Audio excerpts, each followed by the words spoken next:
I feel like this point here is probably the point of which your whole life revolves around, right? I want to say, in my opinion. And that's the matrix. Yeah. I want you to kind of break that down and explain it. Because obviously, I'm assuming you get the name from the film and the whole, what the film's about. But if you have to relate that to your life and life in general, what exactly is the matrix? When I talk about the matrix, I'm talking about the systems which have been created by society, which are deliberately designed to enslave. In the movie, the matrix were used for our body heat, but here in this matrix, we're used for our efforts and our energies.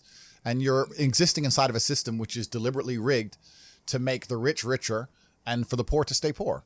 And you can sit there and get upset about it. You can sit there and cry about it and say the system needs to change, which is what some people do, socialists, XYZ. But I know that's a waste of time, right? That's futile. The best thing to do is to understand the rules of the game and find a way to win.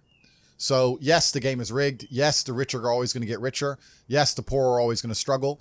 And that's the way the game is set up. So you still need to find the best move on the chessboard. There's no point sitting there saying, I want to play a different game, because that's never going to happen. Because the people with the money are the people who have the control and they have the power. And why would they have the game set up any other way? Why would they change it? Right? It's also the basic of economics. I think a lot of people don't understand the true basics of economics. And the basics of economics state that even giving money to the poor, it ends up back in the hands of the rich. There's no way to stop the rich getting richer. I've already explained this before. But I remember during COVID when they did the stimulus checks and they passed out all this free money to everyone, $1,000. In England, they gave a lot more money. But in America, everyone got like $1,400 each and everyone was happy about it, saying, oh, he's giving money to the poor. Yeah, but what do those poor people spend that money on? Amazon stock tripled because they all went to Amazon. So Jeff Bezos got richer, right? But the fact is that there's less companies than there are people. All those $1,400 checks amongst all those people at the bottom ended up in the hands of a few companies. And the rich got richer, and you can't stop it. Doesn't matter if those people invested their money. Doesn't matter if they bought stocks. Doesn't matter if they bought a crypto. Doesn't matter if they bought a house, whatever. The people who have the assets and have the companies and have the control are always going to end up getting control of the currency, and they're always going to be richer. So that's kind of how it works. And it's getting worse and worse.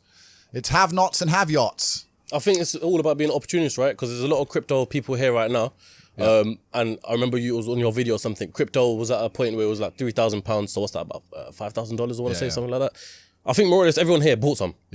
But the whole general public thought it was going to shit. And, the opportunity there, no one grabbed it. And that's another thing about opportunities, right? Because you have to be positioned to take advantage of opportunities. It's like in chess, they say good moves come from good positions. It's true. You can't find a good move from a terrible position, right? If you're sitting at home with no money, it's hard to invest in Bitcoin at $1. Doesn't matter what it goes to, right? You got to be in a good position to take advantage of things. So you've always got to be in a position where you have a good network, you have good information, you have some kind of liquid money.